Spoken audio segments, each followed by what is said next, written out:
Euskal Kulturaren transmisioan gaur zinemagintzan izan da gaixa, pikin bat zinematik zela lan nahiken den adibideak argiozku, Jon Garainok. Kaixo. Hola, Moriartyren zea espliko duzu, ezta? Zeuen lan jarduna eta iteko modua, baina, bueno, hazin zara Euskal Zinema definitzen o definitu guran, ero ikusten ez, batzuk zesaten dagoen beste batzuk ze, eta zuretako zer da Euskal Zinema? Bai, pixkat hitzartuta nola ingo genuen, ezta? Hau, eta aipatu nuenik nahi nuela baita ere pixkat Euskal Zinearez hitz egitea, zentzu orokor batean, eta nire ikuspuntua ematea, ezta? Batetik ere, defentsa moduan, ze batzutan entzute dituzu gauzak, ezta? Euskal Zinean dana tristea da, dana drama da, eta ez da zer, eta nahi nuen pixkat erakutsi, ez dela beti horrela. Zaz nahi, badaudela pelikula batzuk, ez dakatena zerikusirik beste batzukin, ezta? Zentratu naiz batipat euskarazko filmetan, eta film luze, eta fikziozkoetan, ezta?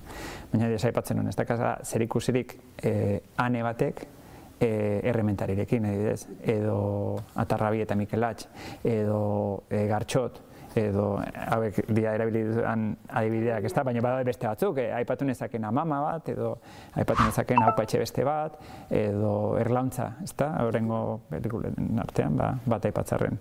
Orduan, nahi nuen hori, pixkat erakutsi baitaren nola egiten dian pelikulak, nola dan posible gaur egun euskal pelikulak egitea, eta zergatik anetzen posible orain dela urte batzuk, ezta?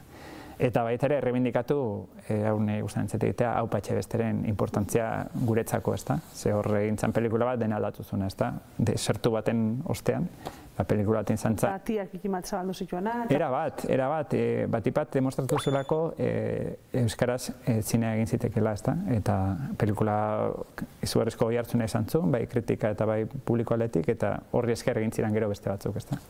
Hori izan da igual, barkatu, kaso arrazoia edo erantzuna erabili izan ebeina, ez? Ez euskaraz ez da publikorik, ezin da saldut, eta ez du ingo, ez? Horretik ezin izan, eh? Eta zentzu batean egia da, zentzu batean hartuko bagenitu bakarrik euskal ikusleak, horrek etzun ekonomikoki errentagarria egingo, ezta? Baina ni baitere saiatu naiz esplikatzen, batetik, errentagarritasun ekonomiko hori lortzeko euskaraz egiten den zineak ez duela bakarrik begiratzen euskal ikuslei. Egiten duela zine bat baita ere munduan zehar ikusi daitekena eta zabaltzen ari dena. Ejemplozko gaude, Ander, Amama, Oreña, Urterren Amona, Dantza, eta asko dira, ezta? Eta bestetik ere, nik uste garrantzitsua dela, errentagarritasun ekonomiko hortatik aparte, baita ere errentagarritasun kulturala dagoela, ezta? Eta nik uste importantea dela euskaraz eta Euskal Herrian pelikulak egitea, ezta? Giza baloreak edatzeko, kultur baloreak eta beste hainbat gauza, ezta? Zuretako euskal pelikula da, Euskal Herrian ekoiztutakoa? Hola lortutzut.